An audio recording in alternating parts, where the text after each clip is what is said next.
You are listening to the Mary Jane Society podcast, where you will meet entrepreneurs, cultivators, scientists, doctors, and inventors in the cannabis industry. I'm your host, Pam Schmiel, marketer and publicist in the cannabis industry. Is connected TV ready for the cannabis industry?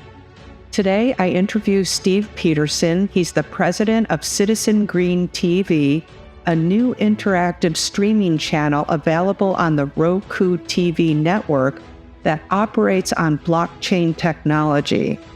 Steve talks about the content they're curating, advertising opportunities for brands, and their focus on educating the public on cannabis health, wellness, and industry education. Listen in to hear how Steve is taking the industry to a new level in mainstream media. Give us an introduction into what is CitizenGreen and who's the team behind it, and then we'll go into the specifics of what everybody wants to know. Thanks for having me on your channel, Mary Jane Society. I think it's great. So my name is Steve Peterson. I'm with a company called GCAC, which stands for Global Compliance Applications Corp. We're a Canadian company, publicly traded under the ticker symbol CSE.app. And the reason why we're here today is frankly because I look at what's going on with, the cannabis industry as well as technology. And one of the things I think we would all agree is that video is becoming a much more important tool in all of our lives. And, when we see how many people have mobile phones that can stream, and frankly, for advertisers, this is becoming an effective way for them to share their message and their story. And so that drove us to help those brands tell their story using this new technology called connected television. And what simply means connected television is the ability to deliver content from one server to a server or to your mobile phone or to your smart TV. So CitizenGreen was created to help reach consumers that are, in my opinion, really searching for more information about cannabis and CBD. I mean, health and wellness is such a big aspect of our community. And I feel like there's so many great stories we can tell through this medium. And so that created this opportunity that we decided, for us as a technology company, how can we leverage our technology to support, streaming TV and make it more interactive between the consumer and the content provider. So you had to buy a license to be able to provide a channel on the Roku or these streaming services, connected TV. Is that how that works? Yeah. So, one of the questions you were asking is, what are some of the challenges, right, at getting involved in this? And so we started with, first off, I got introduced earlier this year to a channel called Weed and Whiskey TV based out of Dallas. And they had done a great job in creating a following, though it was a niche following. And about more around the lifestyle of cannabis. And they had good music and entertainment shows and movies and things of that nature. They also had 142,000 people that at one point in time had signed up to see their content. So for us, it was a great entryway to get into this space. And that became some of the building blocks. So we recently acquired Weed and Whiskey TV. So that gave us, in effect, a head start on this game plan. The second thing is the whole strategy for us has been now, how do we make it less niche, as the name implies with Weed and Whiskey? And frankly, that's in your face, poking the bear in the eye, I would say, in terms of trying to be traditional advertising, right? So we rebranded it to the name called CitizenGreen TV. And that was important to us because CitizenGreen not only emphasizes the veterans in our community, but also it allows us to talk about topics around sustainability and some other things that, as we know with the cannabis plant, has such a wide range of practical uses when you get involved not only with the medicine, but also you get into things like industrial hemp and now also the CBD world. So that became some of our foundation pieces that we're looking at, and we just completed the rebranding on that. one of the things that it'll also allowed us to do is to relaunch Weed and Whiskey on a whole new platform, streaming platform. So there are companies that provide streaming software platforms. And so we did an agreement with a company that gave us a Netflix type tool to be able to air and show our content to the audience. So, and that was important because it extended our reach. So where Weed and Whiskey was just on Roku and via web app, now we're not only on Roku, we're moving into Apple TV, Android TV, Fire TV. We're getting a Android and an Apple app, plus we have web viewing. So it immediately increased our addressable audience versus this little niche that was on Roku. And it was important. That's where the rebranding came in mind, because when I'm submitting to an Apple or any of these other networks, our goal was how can we go to them and say, hey, we're going to be the #1 health and wellness related network that talks about cannabis and CBD and psychedelics and these other products in a way that the consumer that is important to them, and hopefully will rank us even higher on their channel ratings to get us more organic viewers.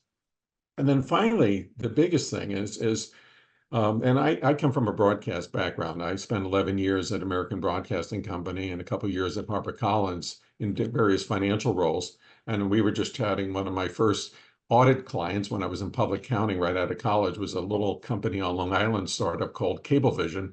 And so a lot of this stuff I remember getting involved with and auditing and doing that. So that was my background in terms of how this all came together. But to build vibrant content, I felt like I was building a mall. And to do that, I had to get really key tenants like the Macy's and the Nordstroms of the world into the mall. And we were able to do that with bringing on board, for example, Pro Cannabis Media. People would know them as Weed Talk News. They recently rebranded to be called Coast to Coast News. And they have over 1 million views of their content. We also added a company called Grunt Style. And this was the key thing around our veteran messaging. Grunt Style is a t-shirt company started by vets out of San Antonio. And they have been very successful companies. In fact, most of the military community know them and even subscribe to their 3 shirts a month t-shirt plans. But they've also, as part of their legacy, they've created a group called the Grunt Style Foundation, and they are and continue to create a ton of content. They have a whole library of content that they're bringing over to the CitizenGreen TV network. So, with that, then the pieces fell in place where all of a sudden now I'm filling out the stores in the mall where a lot of diverse content, right? A lot of things, everything from music to movies to podcasts to entertainment to education to live events.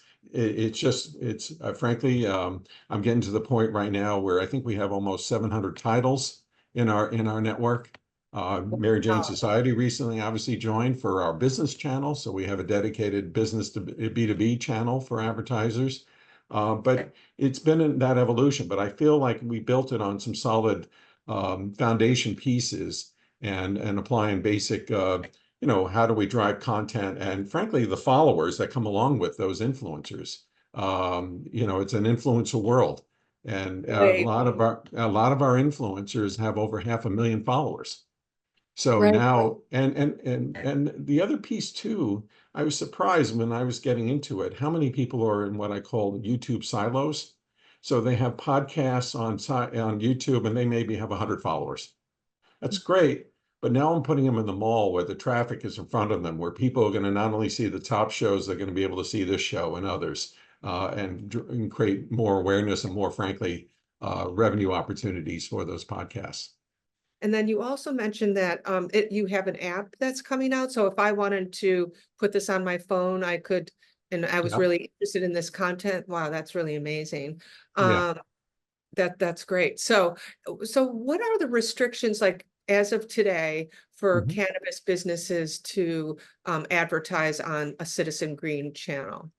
Sure. Well, let's paint the picture and step back a little bit on it. So, certainly mainstream TV advertising is highly restricted, right? and a number of ways, and certainly cannabis and cannabis-related products are just not going to fly on traditional TV, and a large part of that is due to the FCC. Okay, FCC controls those airways. They basically control what they call linear TV or radio. Okay, which could be over the air or cable television.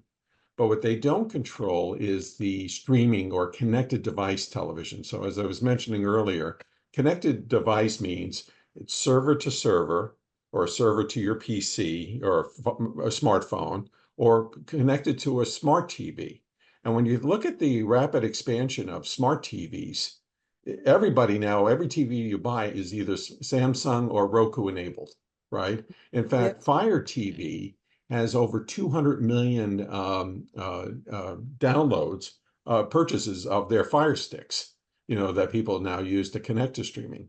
So what that means is connected TV or streaming TV is more available for everybody, and especially with people cutting the cord, that's huge.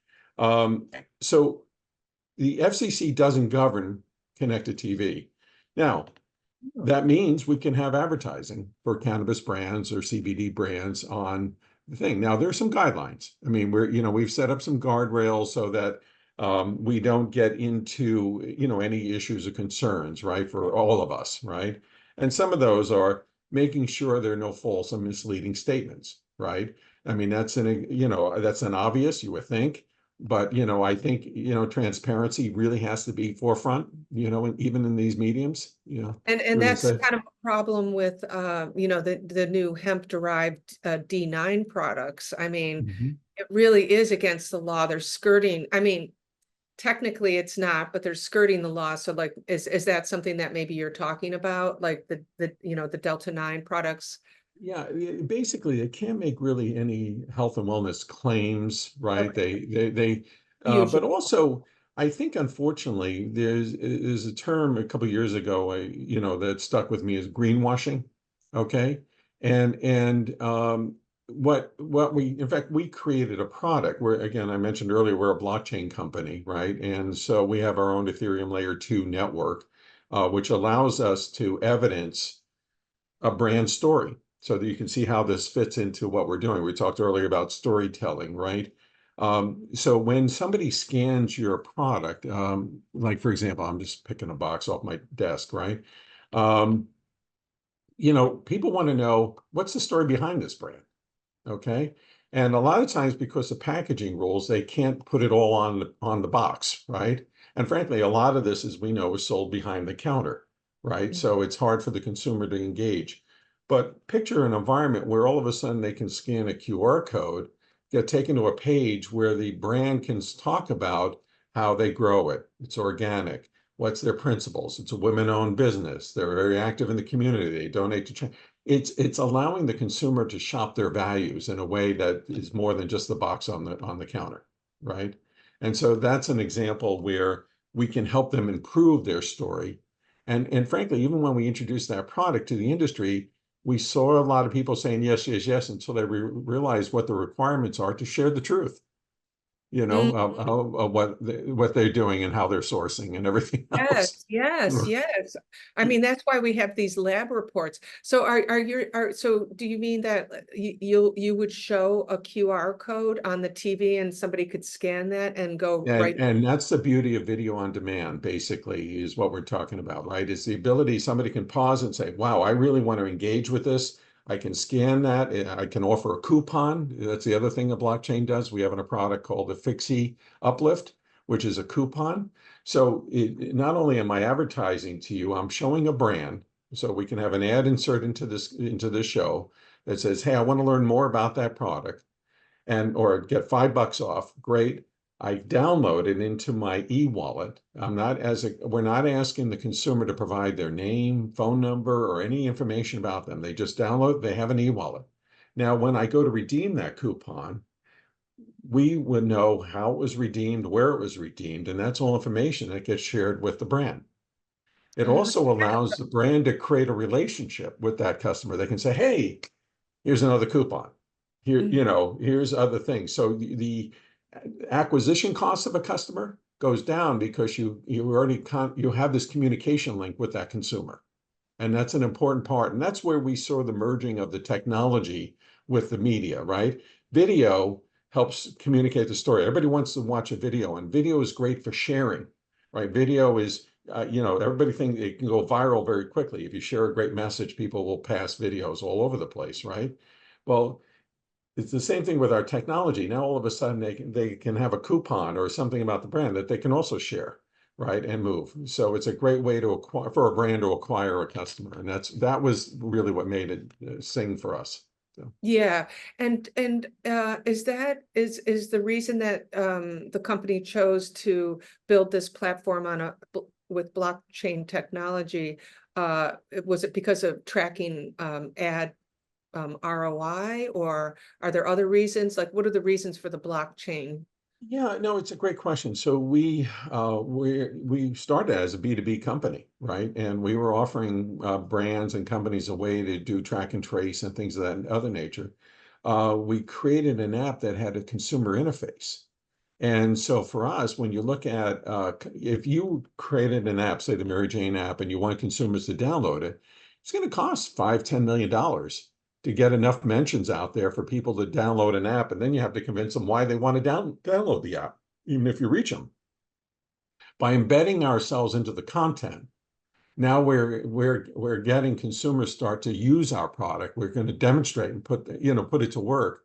So there's no thinking. They've already trusted the information they're receiving. Now they want to engage with it, and this allows us to do it using our technology. So it was a natural fit, So the video drove the interaction, right, and creating the loyalty, right, with that consumer.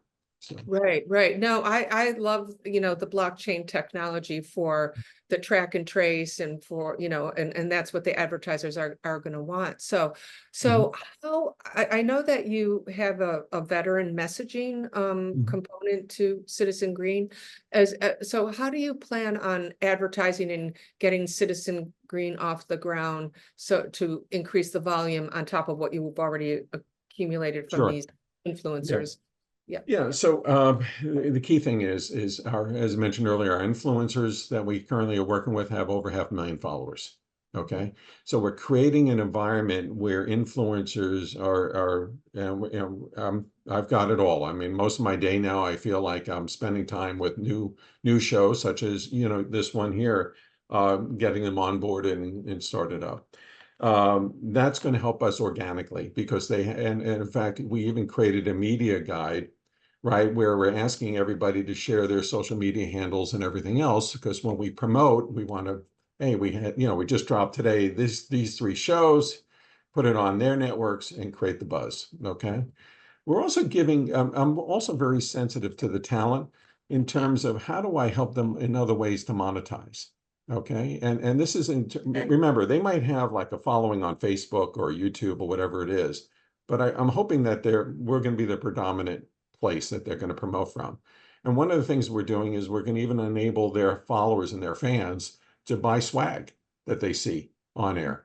Okay. So on-demand printing is going to be incorporated so they can do that, right? The other piece is, as soon as we launched this network, I was getting called by agents who represent clients, corporate clients, who want to get their clients on podcasts like this, right? And they're willing to pay to get on, because they want to see a professional environment where their clients are being interviewed and ask questions like this, to share with their audience, right? So there's ways and then we have so those are the organic ways that we can do it very inexpensively.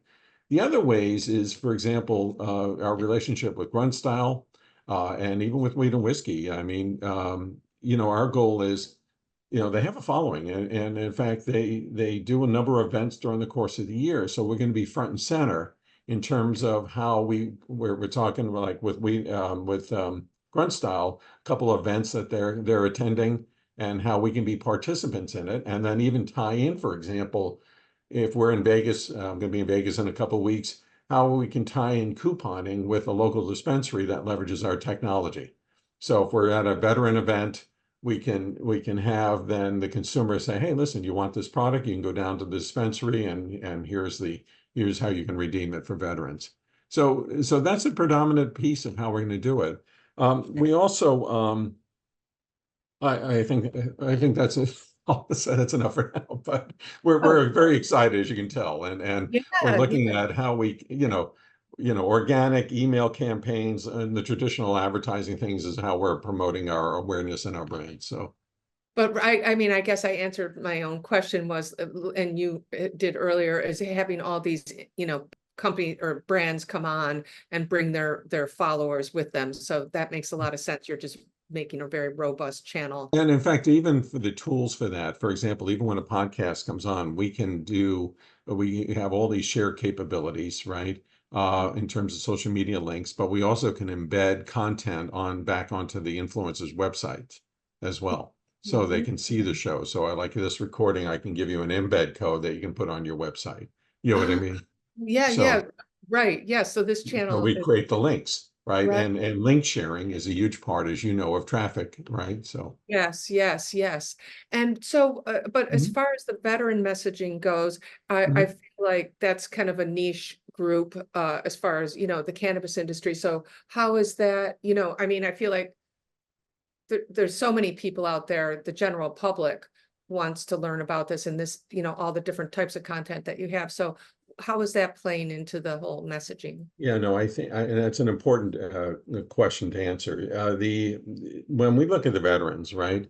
Uh, Everybody in the cannabis industry, and I ran 3 dispensaries, before I got into this on the West Coast, and everybody has a sweet spot for the veterans and the journey that they're going on. And for us, we're communicating the story through the veterans' journey. Okay. But it doesn't mean we're strictly related. We're only focusing on veteran content. We're focused on health and wellness.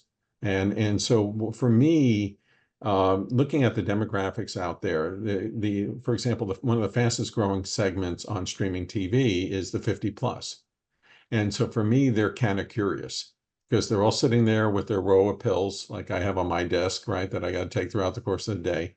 And for them, they're trying to figure out what are the things that I can learn, right? And so the content is just, some of it is specific veteran stories, things of that nature, which creates that community, right? Mm. But it's also about the plant and how do we educate people about what terpenes mean and how to properly use this, how to cook it. I'm adding a couple of cooking segments, onto the podcast. So how to use it in practical life. So, and I think that message will resonate with a lot of the audience. So it also allowed us for advertisers to have a niche and really start saying, hey, listen, here's a profile of what it means to be a veteran, right? Here's their average income level. Here's the breakdown male, female. Here's their household income. And also don't forget, it's always not been just about the vet, it's about their family, it's their community that supports them and surrounds them as well. We're all touched by this stuff. And unfortunately, they've taken the major hit or the impact dealing with PTSD and some other issues. And frankly, also Grunt Style, as an example, is expanding their reach not only with veterans but to first responders in terms of reaching that what they call uniform services audience. So that's how we're going to be balancing it all. So we feel it's a great demographic. It will help us differentiate in the Mhm. health and wellness world, Mhm. but also how we're tagging it around plant healing. I think that's a natural combination that we can make and present in an environment that would pass most advertising agencies and or media companies network guidance reviews.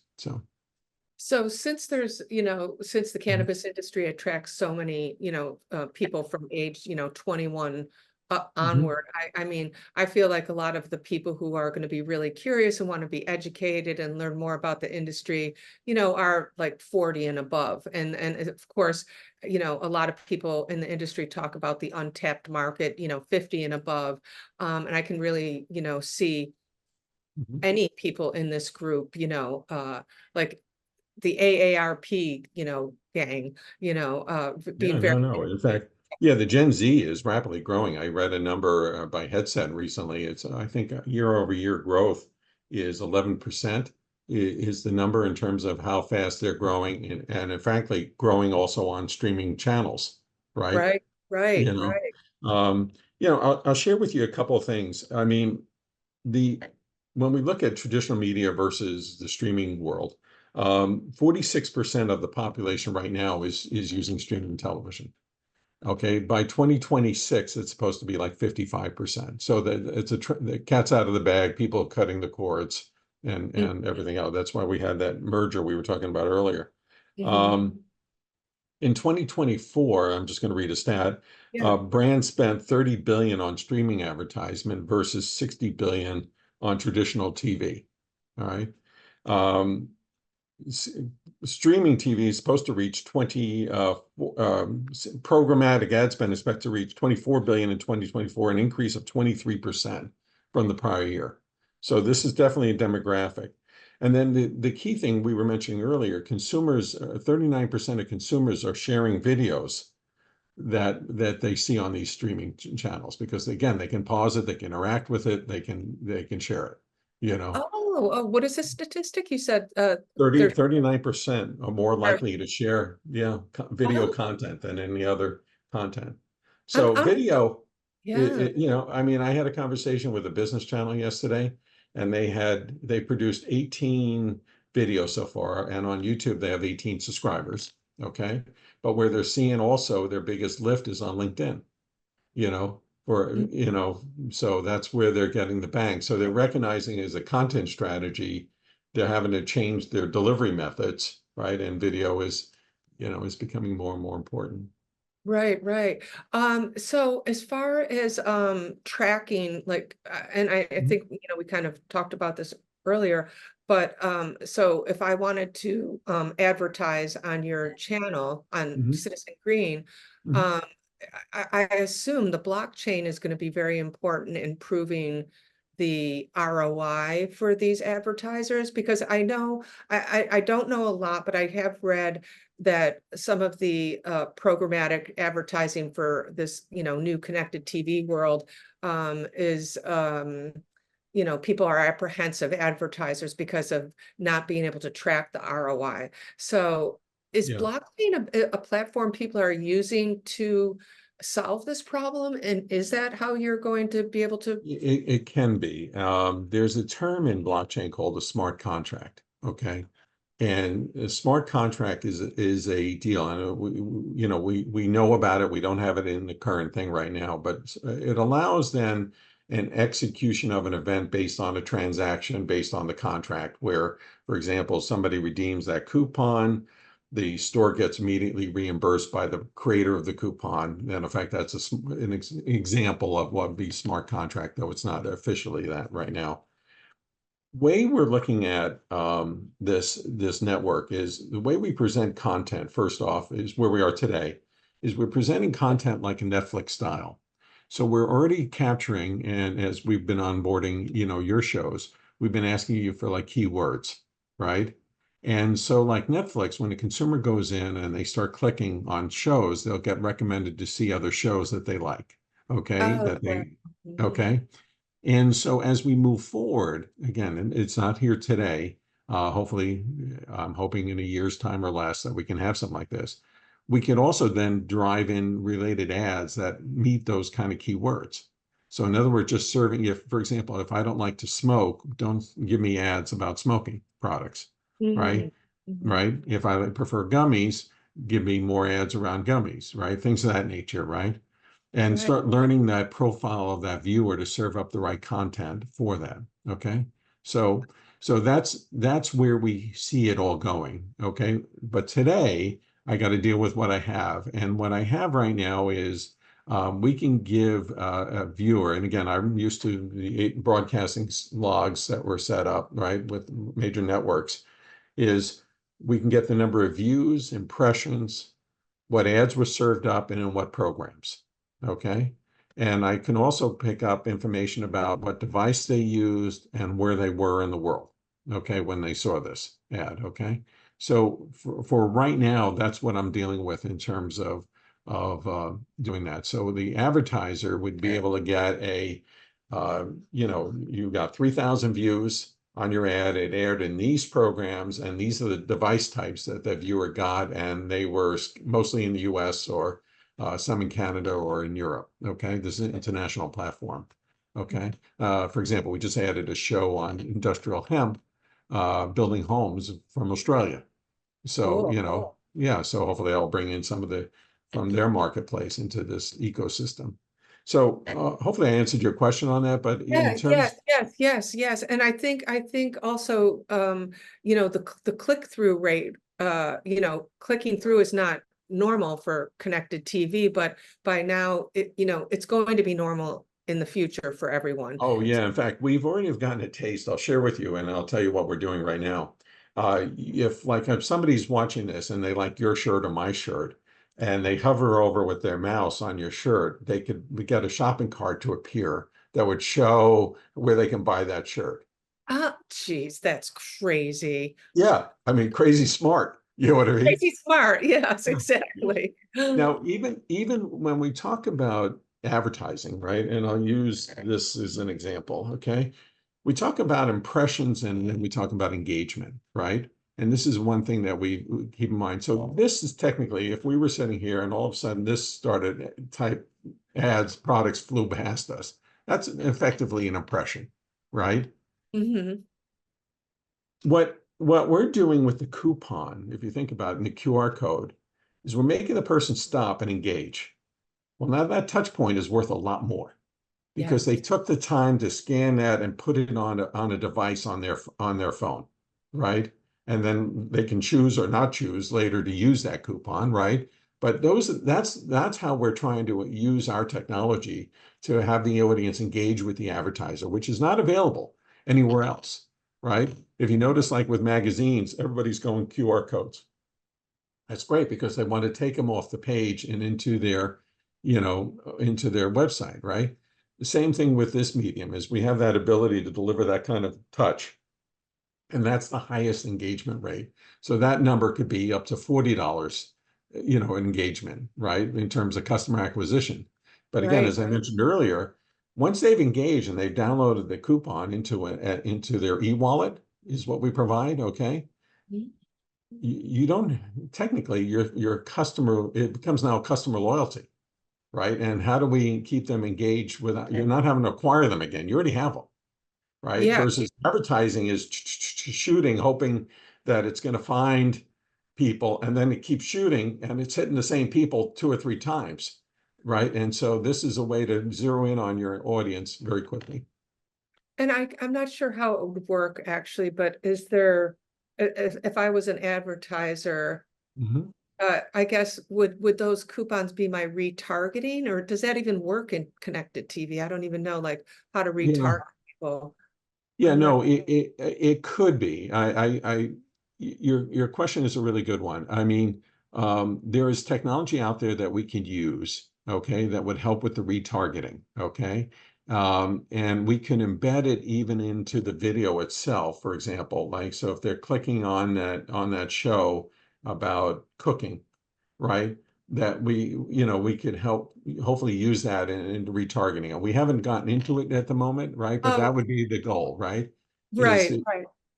then serve them when they hit Facebook, that all of a sudden then on Facebook they're going to see the fact that it's like me. I recently booked a trip. Well, all of a sudden I'm getting hotels, car rentals, Right, because they're people pay returning. dearly for those. I mean, because they know it works. They know they have an audience that was looking for something, Mhm. right? Or engage with something. And that becomes a powerful driver for follow-up engagement. So, So as far as the technology, when mhm, the QR code comes up and mhm. so I press on the QR code and then I want to buy something, and you said it would go into my wallet. So is that another step that I have to do when uh, so you get the information off my phone, I guess, right? You're grabbing that data on my phone. Well, so what happens is when you download a coupon, okay, you're in effect downloading what's called an e-wallet, okay? Okay. But what we know, the only thing we know is the e-wallet ID. That's it. We don't know is Pam. We don't know, Pam is in this city or that state. You know what I mean? Don't know Okay. any of that, right? So it's no different, like kind of like the Apple Wallet when you scan and you have your event tickets on there, or things of that nature, right? What we will know though is if that coupon was redeemed. So what would happen is the consumer, let's just say, then walks into the store, scans the QR code of the retailer, and it transfers electronically the value of that $10 off coupon to the retailer's wallet, right? And then the retailer gives the discount, okay? And then frankly, then once that's connected, then the creator of the coupon then automatically reimburses the brand, the retailer, I should say. Okay. So, I guess kind of winding down, Uh-huh. can you throw out costs to advertise on the channel? Like if I was a brand and wanted to come to you and Mhm. consider this? Yeah, no, a couple things. And for this is for advertisers and content providers too. I'll talk about this first, but the way we're monetizing is twofold. One is one of the technology that we have on this platform is we also now have pay-per-view capabilities. So, for example, we did an event in Southeast Ohio at the end of July. It was a concert. Well, next year we're hoping we could stream it because only so many people could attend the event, right? But that doesn't mean there's a whole world of population wants to view it remotely, through our app, okay? We can also put content behind a paywall, okay? So if somebody wants a premium event and they have a guest special speaker, whatever it is, it's $5, we can set that up also for an advertiser or content company, all right? So the way we're monetizing is very simply, we have in effect the ability to create a title sponsor for an advertiser, where, for example, brought to you by, this show is brought to you by Omaha Mutual or whatever, and have that lay in on top and get also a number of ads. By the way, on ads, we can insert ads in what's called a pre-roll, mid-roll, or post-roll. So in the show, okay? So that's kind of how we deal with the advertising, Okay. and rules. Um, we also can help people who want to place people on podcasts like this. Okay, so some of these talent agents that come out, they want to get an appearance on a show or appear live in a studio. We have studios available now in Dallas and in St. Louis where they can be recorded and interviewed by guests. Okay. So that we have that. We have event sponsorship. But getting to your question on ads, we have two types of ads. We have in effect, a flat rate. It could be like, listen, I appeared on this show, so I want to buy an ad for this show. Okay, because I know it's dedicated material, the whole bit, right? So we have an ad that starts basically at $100. Okay, that will be placed onto that show. So not going to break the bank. Yep. On display art advertising, traditional, we have a CPM model, cost per 1,000 impressions, right? And so typically, if we were to reach, it's $25 per 1,000 impressions. So if we deliver 3,000 impressions in the beginning, you owe us $75, right, for it. So again, very in effect, a very low price to get engaged with an audience, and frankly, even associate your brand with certain content, right? And I think that helps lift. You see a lot more brands are now doing, like Beard Brothers and others are doing their own podcasts because they're trying to associate their brands with content, right? Right. And so here you've got a whole diverse lineup of content that will allow us to do that. The Affixi coupons, the way we monetize that is very simple. If you create a $10 coupon and that's redeemed, okay, it's only on redeemed, you owe us 30% of that coupon value. So that includes the creation of the coupon, placement of the coupon, and then in effect the transaction, okay, itself. Right. So, and Right. then we All also, different things that people could yeah, so all different things and all different budget types, right? Yeah. Again, if I want my name on this show, I can run an ad, right? If I want just to get a broader range of topics, say on just our business channel or on an entertainment channel, we can do that as well. Okay, and we can place those ads to appear. So Yeah, no, this is fantastic. I feel like we're ready for we're ready for Citizen Green CTV. Connected Mhm. TV. This is the next step in our, the evolution of our industry to mainstream and get moving forward. And unless you have anything else to add, I feel like you've answered all the questions, and I think Oh, it's you've been a really. great host. I appreciate it.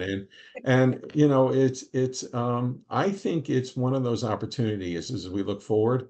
What I would love to be able to do, and we're not there yet, is I'd like to be able to also offer that person, not only if they're engaging with the coupons and everything else, but I'd like to be able to say to them, hey, listen, I'm interested in buying that product. Where can I find it?